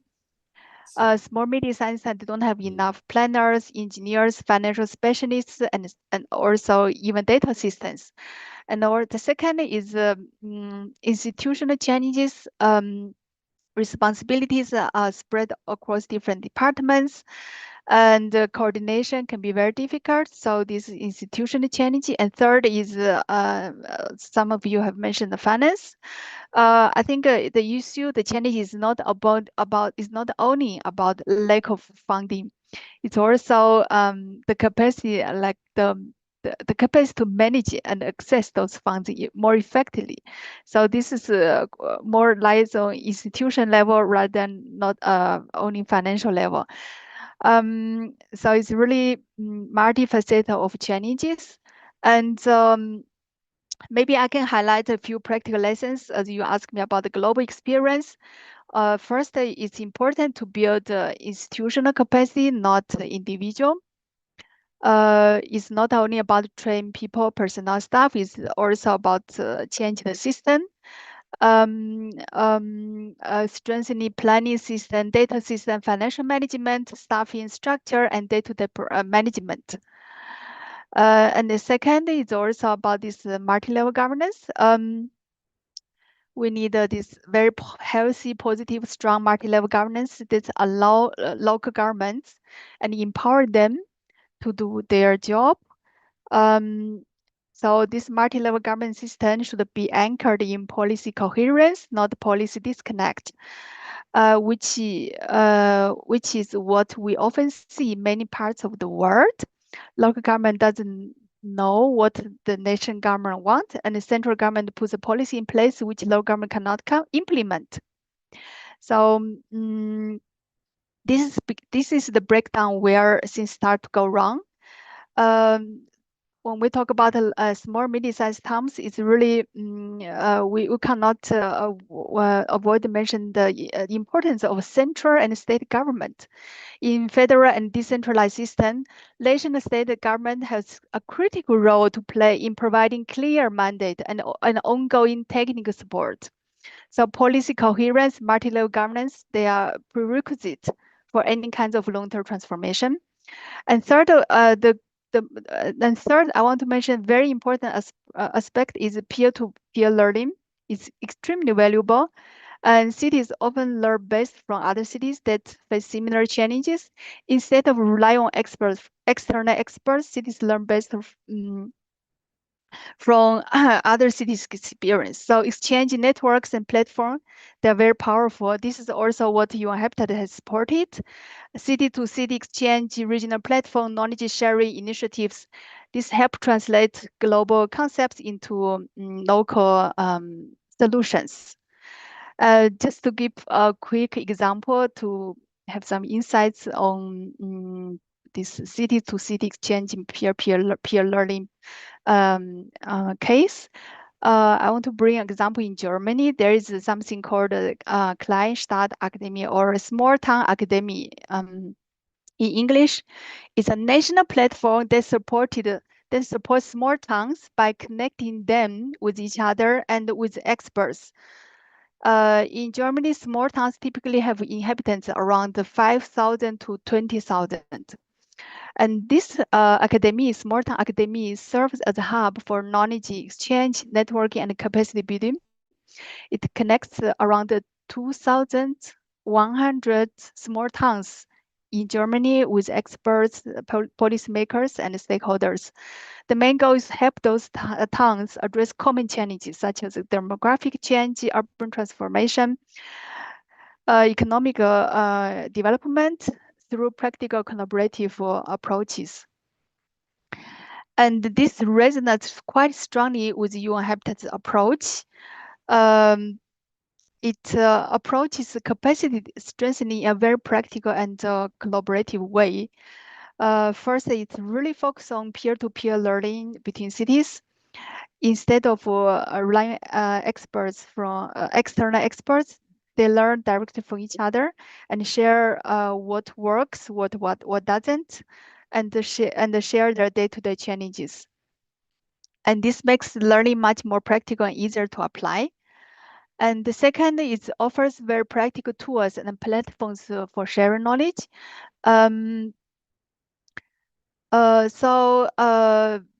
Many tools in the policy, they're really targeting metropolitan cities.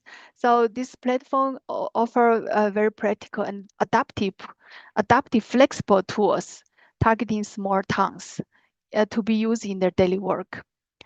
And third, it encourages pilot projects and experimentation. Cities can test new ideas in small towns, and this platform offers funds to test this innovative project and to learn through trial and error and to develop new solutions for those towns. And also finally, it helps strengthen the voice of small towns. Small towns, and they are not well presented in international and national discussions. They are quite kind of overlooked in many cases. So bringing them together, this platform, national platform, can help make their perspectives more visible and ensure their voice heard, their challenges are better understood and addressed. So they have also very important political role to play. This is a very useful model, especially for small and medium-sized towns. So capacity building is not only about the knowledge, it's really about creating networks, collaboration, and practical solutions. If I am going to summarize with one key message, it would be capacity building for small and medium-sized towns. They should really focus on long-term capacity strengthening, and focus on institutional rather than individual, and on partnerships across all levels of government. So that's what we have been advocating at UN Habitat, partnerships. And it's really about helping to build systems, partnership, and confidence to help cities lead urban transformation. So in the end, it's really local. In the end, it really depends on local institutions to lead sustainable urban development. Thank you very much for your attention, and I look forward to our discussion. Thank you so much, Ji. And you again brought out some very important issues about peer-to-peer learning and about strengthening local institutions. But one point is that we are seriously running out of time. So all the speakers have spoken slightly longer. Let me come to Professor Souvanic Roy. Probably we may not have much time for the second round today. So Professor Souvanic, you have worked in this area of rural-urban transformation and this census towns. Can you throw some light, based on your experience, about urbanization of the census towns and bringing them under the municipal governance umbrella? What is your take on that? Yeah. Am I audible? Yes. Yes.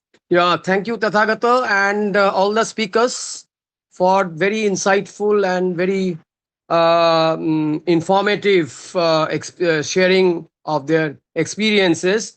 I will briefly speak about the issue of municipalization of the census towns, because those are really where the urbanization of India is going through, which is a bit of in an unacknowledged manner, which generally this is called in different scholars have called it as subaltern urbanization or hidden urbanization, many terms. So what we see in these are the large number of towns. What we have seen in particularly in Indian context, it's very phenomenal. We see in the last decade, we have seen 30% increase of the urban population happen in these towns. And from in 2001, it was like 1,360 census towns, and it has increased up to 3,800, 900. So it's like 185% increase.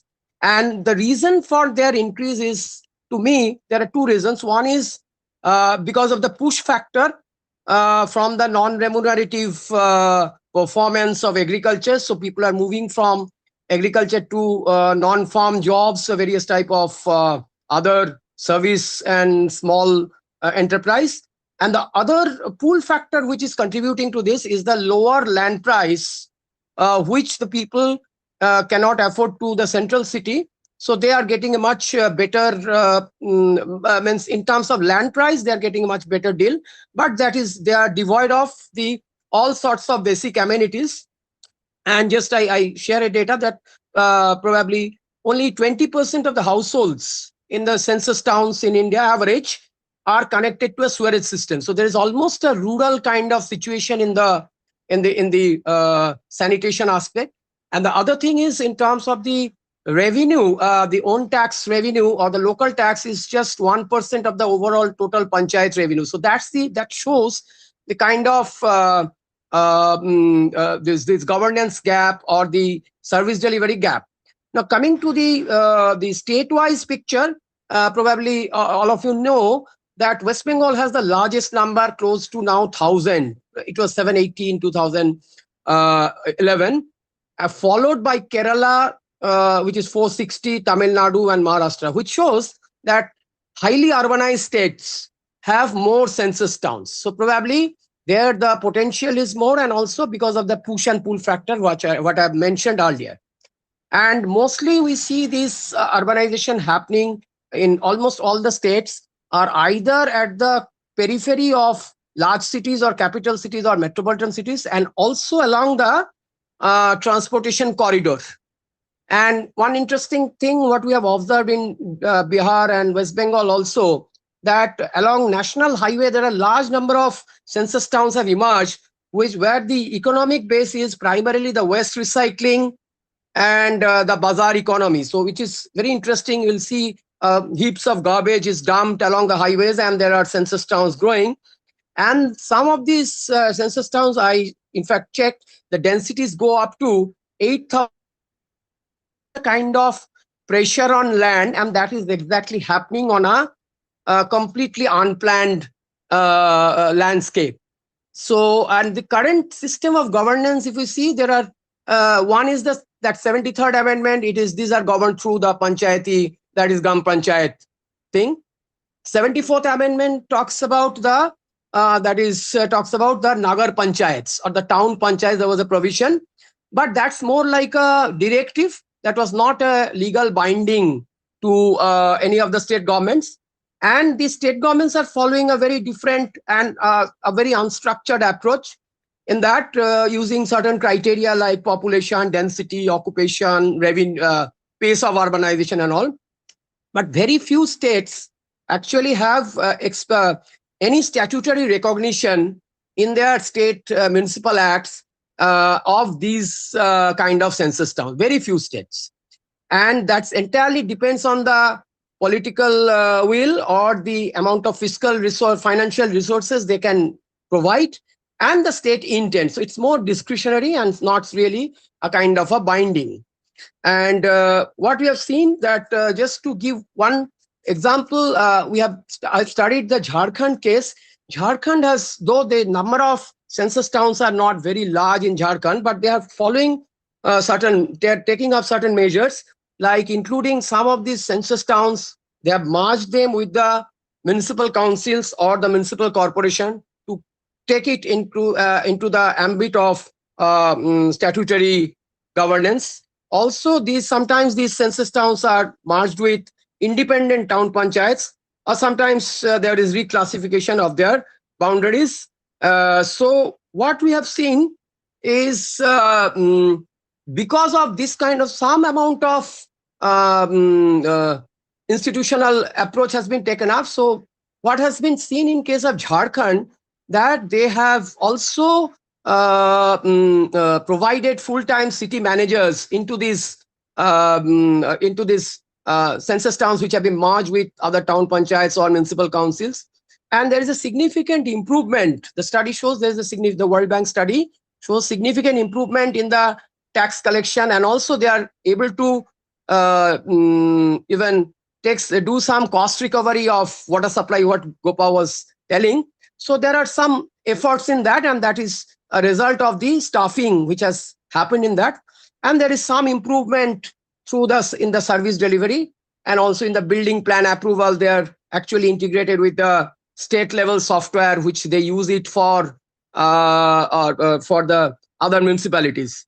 So this is what has happened. Probably few other states, like what I found that in Tamil Nadu and Rajasthan, I am not sure about other states, they are making some efforts to integrate them and to into the statutory procedure. So I'll suggest three primary strategies. One is we have to include them in the state municipal acts. That should have well-laid legal provision also, and also the criteria for the declaration of the city, and a framework, a proper framework for the procedure of declaration. That's very much required, because in the next census, probably that the number would be absolutely unmanageable unless we make them a statutory entity. That is, I think, the first and foremost requirement. Second is we need a planning framework, both the spatial planning, economic development. We need to look into not only infrastructure, but how to develop the local economy, like waste recycling. That's absolutely in a primitive stage, that is they are doing. And there's a huge environmental cost, health cost, and livability cost of that. So we need to do some kind of local economic development planning, and also the infrastructure development plans with a focus. The problem is, in India, we have lost the focus on basic service delivery.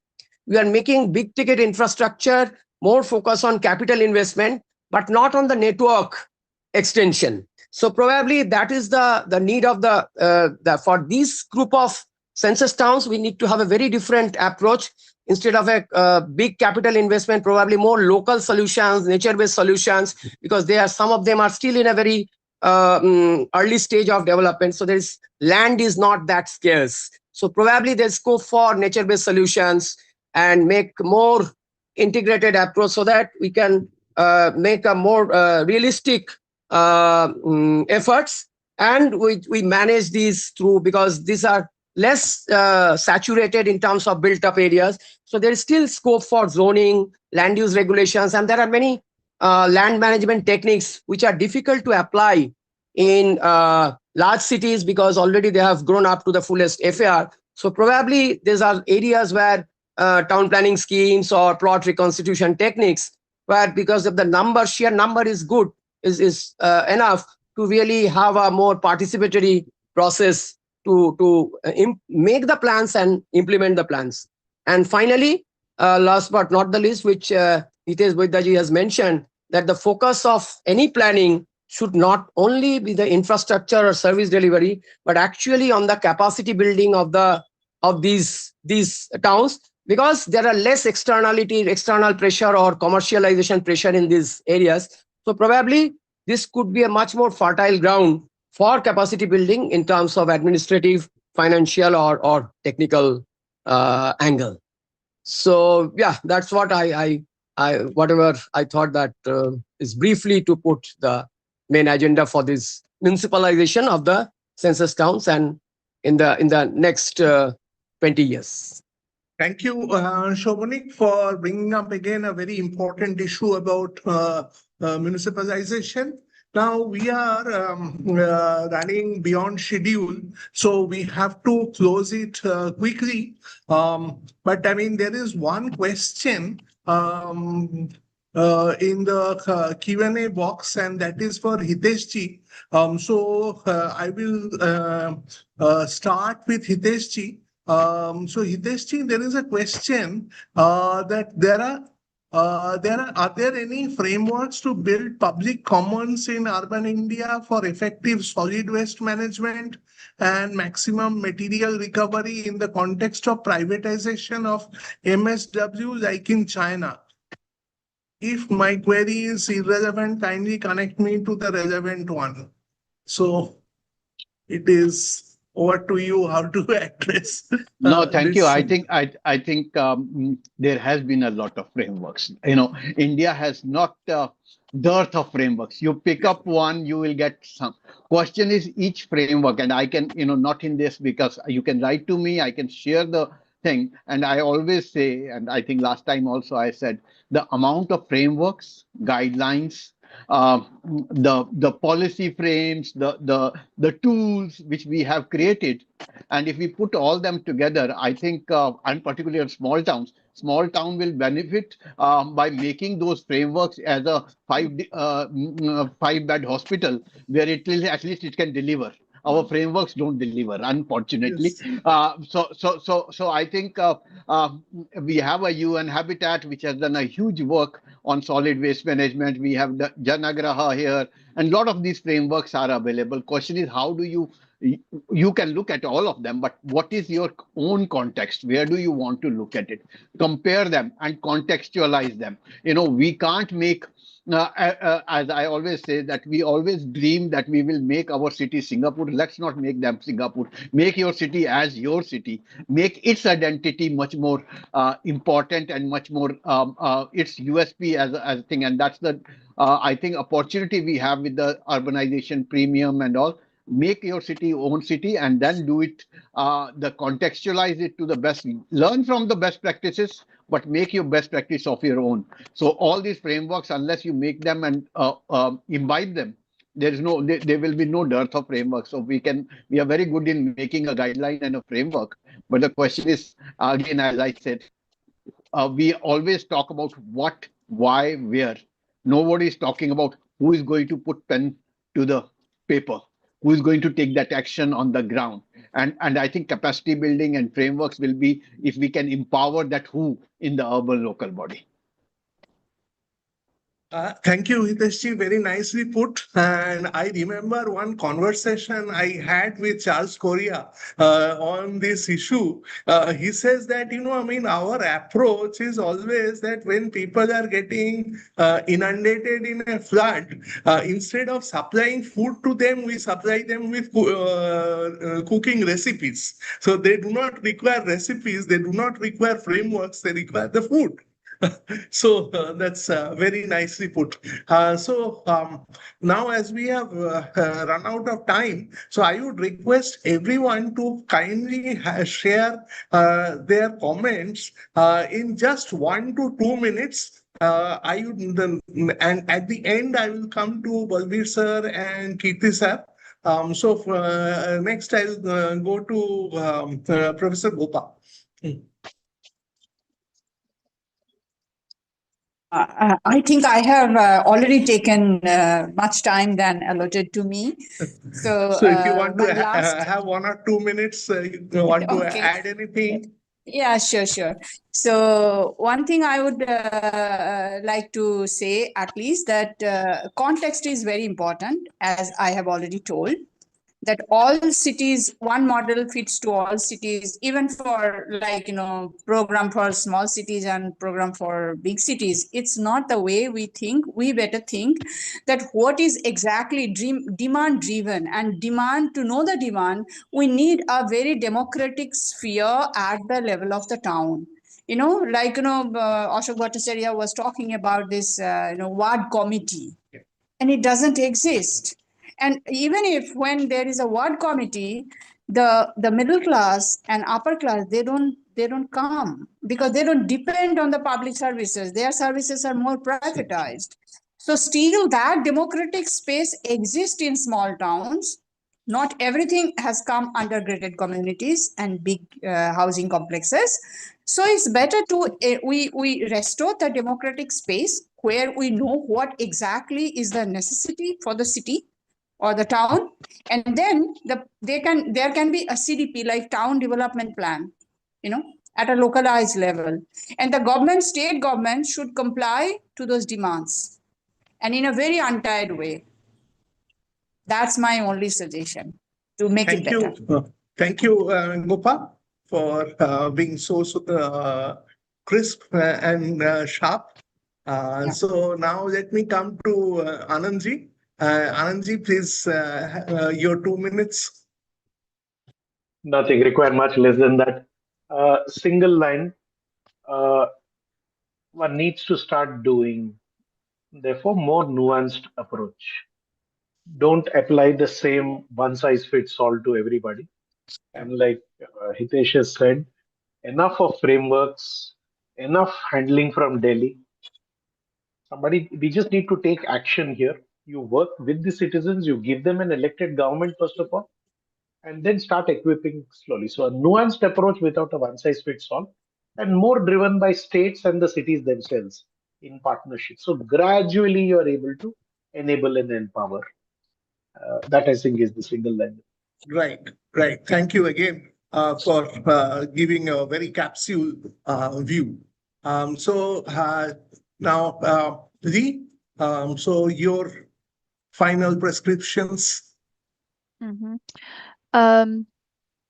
So my conclusion or my one sentence final note would be, I think when we talk about the local government, it's we must put the local government in the framework of intergovernmental arrangements, as you mentioned in the question. And at INHAF that we're talking about multi-level governance. This model is very important because it combines national strategic direction with local flexibility. At the federal level, the government provides long-term framework and a stable policy, and cities can adapt projects to their own social, economic, cultural context. As you said, context is important. So multi-level governance, it can work very effectively to bring together policy coordination, financial cooperation, and local implementation. Thank you. Thank you, Lee, for bringing up everything in the governance context, which is really the theme of the webinar. Now, Souvanic. Yeah, just these small and medium towns or census towns, I think they are both opportunities and challenges. So let not the challenges turn to opportunity should not turn to a challenge, because lack of planning, lack of capacity building, probably that's the place where we can really invest in terms of our all monetary and institutional. So probably the more focus should be there, so that more bottom up and more contextual development can happen there. Thank you. Thank you, Souvanic. Now, Balveer sir, I see, two of the presenters in their last conclusions, both Mr. Anand Iyer as well as Fan has referred to the multi-level governance aspect. So can you, sir, reflect 1 or 2 minutes on this challenge? No, I think it's been a very good learning experience for all of us. I particularly enjoyed the PowerPoint by Anand Iyer. I look forward to seeing it in greater detail. And Dr. Lee also mentioned the existence of a fact, which is in large polities a multi-level governance framework, and how to make it work. I think Mr. Hitesh Vaidya put it very succinctly that it's not so much prescriptions and so on. If I had to end this in just a few words, I think space and voice to the local is the crux of the matter. I think we need to provide that and then draw the lessons from there upwards instead of top down. And I think that is the effort that you are making, Tathagata, is to bring to the fore knowledge and insights drawn from the study and the observation of the local. Mr. Ashok Bhattacharya's experiences were also interesting. So I think all in all, it's been a very productive session. Thank you, sir. Now let me hand over to Kirti Bhai for the last words, and with one request that Kirti Bhai, you had seen everything from for the last several years. And you have also seen the 74th Constitution Amendment Act getting drafted, and you had given inputs to that as well. So kindly share your closing thoughts. No, thank you very much. I think, it's been very rich, very extremely rich conversation. We heard so much from so many very interesting people, and I think, and therefore I don't think, and I want to kind of summarize things, because there's so much that one could look at. I essentially want to make 2 points which have not been made as addition. One is this, that, and this is what I think, I was talking about yesterday in our meeting on our tier 2 and tier 3 cities, that it is government initiatives many times whose investment drive the economy in tier 2 and tier 3 cities. Like Smart Cities Mission, Amrit, Pradhan Mantri Awas Yojana, Udan, and several others. As a matter of fact, Pradhan Mantri investment program as well. And I think that was not mentioned. And I think, there is a need to understand how is this working? How is it really kind of, helping cities to grow and take them further. Second thing is this, that I was reading this Ruchir Mishra's very interesting interview in Indian Express yesterday. And he was talking interestingly about the investment. And the question, I think, as a matter of fact, we've got to kind of look at cities, who is making investment. He made an incredibly interesting statement. I didn't know about this, but I tried to kind of then look into. He said FDI is almost frozen in Indian context for quite some time. And this is a larger macro picture, that nationally, I think, this investment is not happening. How is it happening, and how will it happen in the small cities if you're talking about the growth, if you're talking about employment, if you're talking about, I think, investment there that we got to make. And I think this was something very interesting. And the third thing that came out in the meeting yesterday was this, that instead of not only, I think, look at the definition in terms of which are small and medium towns, because then if you look, I was just reading this Reserve Bank definition of small and medium towns. You know what it says? Anything more than 1 lakh, is the T1 city. Now, and if you really look at the definition and the real estate people use, and if you really look at the definition of the people who are involved in investment, you essentially get a very different kind of picture.